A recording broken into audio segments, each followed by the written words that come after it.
बहुत कम लोग जानते हैं कि कूची कहलाने वाले हज़ारों अफ़गान शहरी हर बरस पैदल अपने मवेशी बेचने के लिए अफ़गानिस्तान की सरहद पार करके पाकिस्तान आते हैं और फिर कुछ महीने यहाँ क़याम के बाद वापस चले जाते हैं।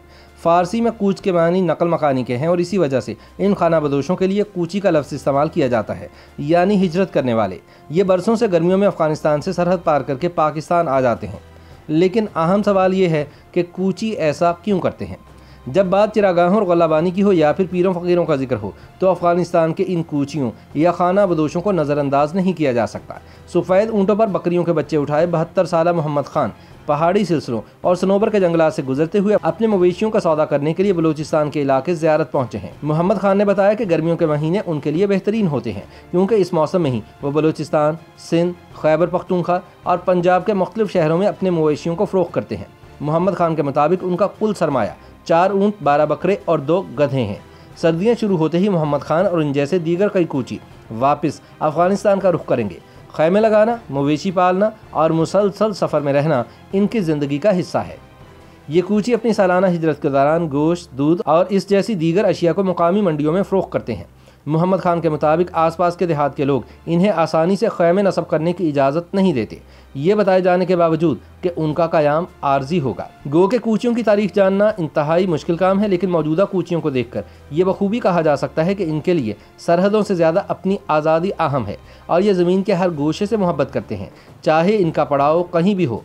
कहा जाता है कि कूची उस वक्त भी आज़ाद थे जब सरहदें कायम नहीं हुई थी, लिहाजा अफ़गान कूची भी रियासत से ज़्यादा अपने रूट्स या सफरी रास्तों को अहमियत देते हैं। कहते हैं कि अफ़गान कूची आमतौर पर एक सूफ़ी मुसलमान होता है जो किसी भी इंतहा पसंदी से दूर रहने की कोशिश करता है। लेकिन अफ़गान जंग के दौरान इन खाना बदोशों की एक बड़ी तादाद तालिबान के साथ भी शामिल हुई। सन 2004 में जायज़े के ज़रिए इल्म हुआ था कि अफ़गानिस्तान में इनकी आबादी तकरीबन 24 लाख है। इसमें तकरीबन 15 लाख यानी 60% मुकम्मल तौर पर खाना बदोश है। सन 1947 से लेकर 1960 तक अफ़गानिस्तान से बलूचिस्तान में दाखिल होने वाले तकरीबन हर कूची का इंदराज किया जाता था। 1960 की दिहाई के अवाइल में इन कूचियों की आमद उस वक्त रुकी जब दोनों ममालिक की सरहदें बंद कर दी गई थी, लेकिन इस दौरान और इसके बाद भी कूची ये सरहदें अबूर करते रहे और स्याह रंग के अपने मखसूस खैमे गाड़ते रहे। सोवियत अफ़गान जंग ने जहां अफ़गानिस्तान के अमन को बुरी तरह मुतासिर किया, वहां कूचियों की ज़िंदगियों पर भी इसके गहरे असरात मुरतब हुए। कूची अफ़गान मुहाजिरीन के तौर पर नहीं रहना चाहते थे, लेकिन जंगी हालात की वजह से उनकी एक बड़ी तादाद पाकिस्तान में कायम अफ़गान पनाहगज़ीन कैंपों में रहने पर मजबूर हुई। बुनियादी तौर पर गलज़ई कबीले से ताल्लुक़ रखने वाले कूची दीगर कबीलों में बाआसानी जम होते गए, जिनमें खरोटी, अंदार न्याजी और अहमदज़ई जैसे कबाइल शामिल हैं। यही वजह है कि अफ़गानिस्तान का कूची बलूचिस्तान और अफ़गानिस्तान के सरहदी इलाकों में बाआसानी सकूनत इख्तियार कर पाता है। अफ़गान जंग के दौरान कूची खाना बदोश शदीद माली और जहनी मसाइल का शिकार रहे। कंधार हो या हरात, अफ़गानिस्तान से लेकर बलूचिस्तान के सरहदी इलाके इनके लिए गैर महफूज हो गए। मुसल्लह तसादुम के नतीजे में कूचियों ने अपनी नकलो हरकत को महदूद कर दिया। बमबारी के नतीजे में इनके कई हज़ार मवेशी मारे गए। ऐसे ही एक कूची विलायत खान भी हैं, वो अफ़गान जंग के दौरान हिरात में एक तवील अरसे तक रहे। विलायत खान कहते हैं कि हमें अफ़गान जंग के खात्मे के बाद सबसे बड़ा डर बारूदी सुरंगों का होता था, क्योंकि कूची ज़्यादातर अपना पड़ाव पानी के करीब डालते हैं और अक्सर ऐसे इलाकों पर जंगजुओं का कंट्रोल होता था, जिसकी वजह से हमें हमेशा हमले का खौफ रहता।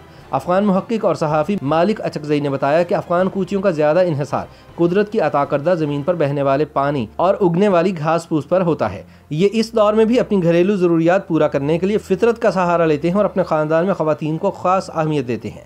यही वजह है कि ख़ानदानी मसाइल पर बहसों मुबाहिसे और फ़ैसलों में कूची ख़वातीन की राय को अहमियत दी जाती है।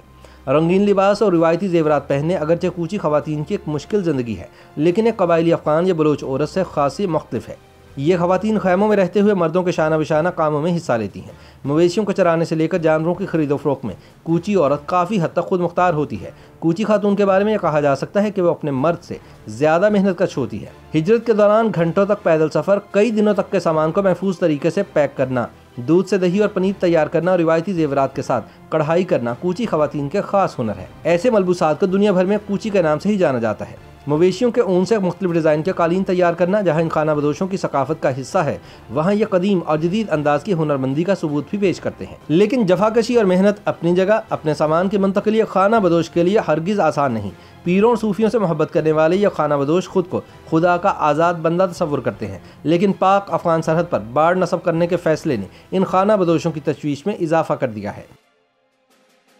YouTube पर गूगली न्यूज देखने के लिए youtube.com की सर्च बार में गूगली न्यूज टीवी टाइप करें। गूगली न्यूज के पेज पर सुर्ख रंग के सब्सक्रिप्शन वाले बटन पर क्लिक करना ना भूलिए। YouTube पेज पर अपलोड होने वाली वीडियोस से बाखबर रहने के लिए बेल आइकन पर क्लिक कीजिए। आपको हर नई वीडियो के बारे में नोटिफिकेशन मौसूल हो जाएगा।